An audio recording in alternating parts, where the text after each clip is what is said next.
अवधूत चिंतन श्री गुरुदेव दत्त श्री स्वामी समर्थ। मी शीतल तुमच्या सगळ्यांचं आपल्या चॅनलमध्ये स्वागत करते आणि आजच्या सुरुवात करते। म्हणजे आजचा व्हिडिओ अतिशय महत्त्वपूर्ण आहे। ज्यांच्या घरामध्ये गणपती बाप्पा विराजमान झाले आहे, गणपती बाप्पांचं आगमन झालं आहे, थोड्या दिवसांनी त्यांना आपल्याला निरोप सुद्धा द्यायचा असतो, म्हणजेच आपल्या गणपती बाप्पांचं विसर्जन देखील करायचं असतं।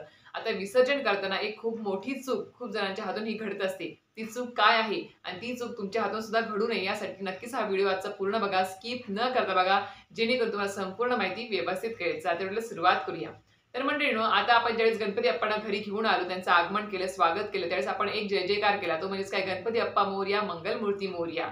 आपण हा तर केलाच, पण आता काही दिवसांनी आता पाहायला गेलं तर 1.5 दिवसांचा, 2.5 दिवसांचा, त्यानंतर 5 दिवसांचे आणि सोबतच आता 7 दिवसांचे आज गणपती बाप्पांचं विसर्जन होणार आहे। आणि आता थोड्या दिवसांनी म्हणतात किंवा 10 दिवसांच्या जे काही असतात, 10-11 दिवसांचे गणपतीचं देखील विसर्जन हे होत असतं।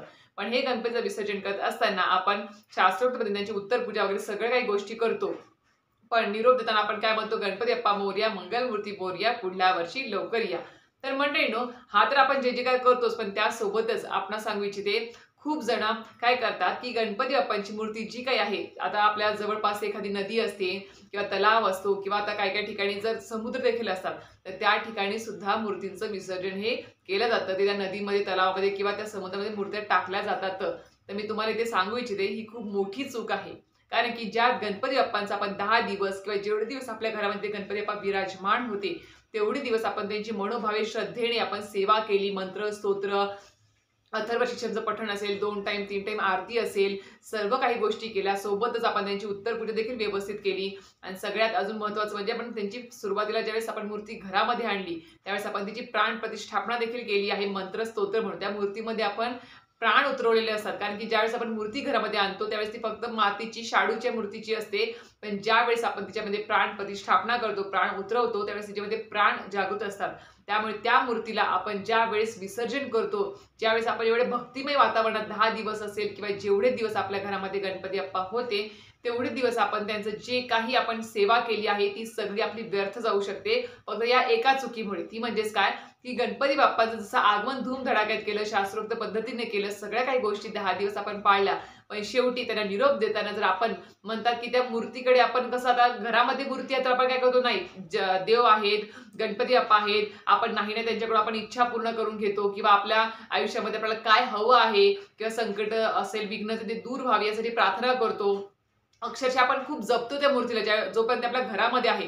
पण ज्यावेळेस आपण तिला निरोप देतो, ज्यावेळेस तिचं विसर्जन करतो, त्यावेळेस त्या मूर्तीकडे मूर्ती म्हणून न बघता ती एक देवच आहे। जोपर्यंत त्यांचं विसर्जन पूर्णपणे होत नाही, तोपर्यंत ती देवच आहे, त्या मूर्तीमध्ये प्राण असतातच। त्याच्यामुळे तिचं विसर्जन व्यवस्थित हे झालंच पाहिजे। त्यामुळे सांगते की आता माझ्या घरामध्ये जी काही मूर्ती आहे, तेवढ्या उंचीच्या, छोट्या छोट्या उंचीच्या ज्या काही मूर्त्या असतील, आणि समजा तुमच्याकडे तुमच्या घरामध्ये आता ज्यांच्या घरामध्ये शाडूची मूर्ती आहे किंवा ज्यांनी मातीपासून मूर्ती बनवली आहे घरच्या घरी, तर अशांनी घरच्या घरी जरी विसर्जन केलं तरी सुद्धा चालेल। घरच्या घरी आपण एखादा मोठ्या ड्रम मध्ये, बॅलर मध्ये, बकेट मध्ये सुद्धा आपण शाडूच्या मूर्तीचं, मातीच्या मूर्तीचं विसर्जन करू शकतो। आणि जे काही पाणी असेल, आता ज्यावेळेस ती मूर्ती पूर्णपणे विरघळून जाईल, एक दिवस तिला लागेल विरघळायला, विरघळल्यानंतर ते जे काही पाणी आहे आपण आपल्या झाडांना टाकू शकतो किंवा जे काही अंगणामध्ये आहे ते आपण टाकू शकतो। अंगणामध्ये जे काही झाडं असतील तर एकदम शास्त्रोक्त पद्धतीने त्याचं छान पद्धतीने विसर्जन देखील होऊन जाईल। कुठल्याही म्हणजे चांगल्या पाण्यामध्ये सुद्धा आणि चांगल्या पद्धतीने सुद्धा आपण घरच्या घरी विसर्जन करू शकतो।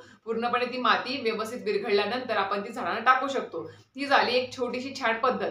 पण आता ज्यांच्या घरामध्ये पीओपीचे छोटे छोटे असे मूर्ती आहेत, तर त्यांनी काय करायचं आहे, तर त्यांनी जे काही स्थानिक आपल्या जे काही आसपास बघा, जे काही प्रशासनाने जे काही कृत्रिम तलाव तयार करून दिले आहे, त्या तलावामध्येच आपल्याला त्या गणपती बाप्पांचं विसर्जन करायचं आहे। जे छोट्या छोट्या मूर्ती आहेत, पीओपीच्या असतील किंवा घरामध्ये तुम्हाला शक्य नसेल शाडूच्या मूर्तीचं विसर्जन करणं, तसं तर घरी आपण करू शकतो। मागच्या वर्षी देखील मी घरीच गणपती बाप्पांचं विसर्जन केलं होतं। मोठ्या ड्रम मध्ये पाणी घेतलं, छान आपल्या गुलाबाच्या पाकळ्या वगैरे टाकले होते, छान व्यवस्थित केलं होतं आणि आरती वगैरे करून तसंच आपल्या अंगणामध्ये मी विसर्जन केलं होतं।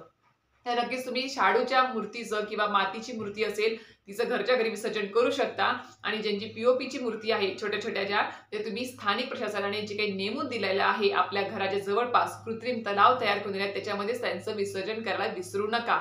आणि ज्या मोठ्या मोठ्या मूर्ती असतात त्याच फक्त नदी, तलावात किंवा मोठ्या मोठ्या समुद्रामध्ये त्यांचं विसर्जन केलं जातं। पण आपण तर असं आहे, आपली छोटी छोटी मूर्ती आहे, त्यामुळे आपण त्यांचं व्यवस्थित 3 वेळेस छान त्यांना बुडवून स्नान घालून आपण त्यांना व्यवस्थित विसर्जन केलं तर आपल्याला सुद्धा समाधानकारक वाटतं की आपली शेवटपर्यंत भक्ती ही आपली टिकून राहिली आणि शेवटपर्यंत गणपती बाप्पांच्या म्हणजे जे काही करायचं होतं, आपलं जे काही कर्तव्य होतं त्यांच्या बाबतीत जे काही पार पाडणं, ते सुद्धा व्यवस्थित आपल्याकडून पार पाडल्याचं समाधान सुद्धा आपल्याला लाभतं. आणि कसं आहे, एवढं आपण छान 10 दिवस त्यांची सेवा करतो, सगळं काही करतो आणि शेवट दिवशी निरोप देताना जर आपण त्यांना कशाही पद्धतीने टाकून दिलं, फेकून दिलं, तर ते बघवतच सुद्धा नाही. आजकाल सोशल मीडियावर सुद्धा दाखवले जातात की कशा पद्धतीने मूर्तींची विटंबना होत असते, टाकल्या जातात, फेकल्या जातात किंवा त्याच्यानंतर ज्यावेळेस ते सापडतात मूर्त्या, त्यावेळेस पूर्ण त्या घाणीमध्ये अडकलेल्या असतात.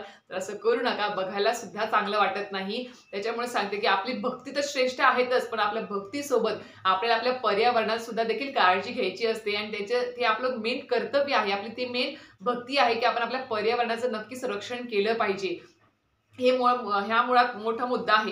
कारण की कसं आहे, आपण मोठ्या तलावामध्ये किंवा कुठेही आपण अशा जर आपण मूर्त्या टाकून दिल्या, विसर्जन केल्या, तर तिथे जे काही त्या पाण्यामध्ये जीव असतात त्यांना सुद्धा त्रास होतो. पर्यावरणाला सुद्धा हे हानिकारक ठरतं. त्याच्यामुळे आपल्या प्रशासनाने जे काही आपल्यासाठी सोयी सुविधा केलेल्या आहेत मूर्ती विसर्जनासाठी, त्या पद्धतीनेच योग्य पद्धतीने विसर्जन करा. आणि तुम्हाला जे काही म्हणतात ना, की तुम्ही जे काही भक्ती केली आहे तुमच्या गणपती बाप्पांची, जेवढे दिवस तुमच्या घरामध्ये ते होते, त्या सगळ्यांची फलश्रुती नक्कीच तुम्हाला मिळते. आणि त्यांना निरोप देताना सुद्धा आपण एखाद्या पाहुण्यांना सांगा, आपल्या घरी एखादा पाहुणा आला त्याला निरोप देता मग कसं छान साग्र संगीत सगळं काही पाहुणचार करतो आणि निरोप सुद्धा त्यांना आपण छान वाटला होतो. त्यांना अक्षरशः गाडीपर्यंत बसवून त्यांना निरोप छान हसत खेळत आपण देत असतो.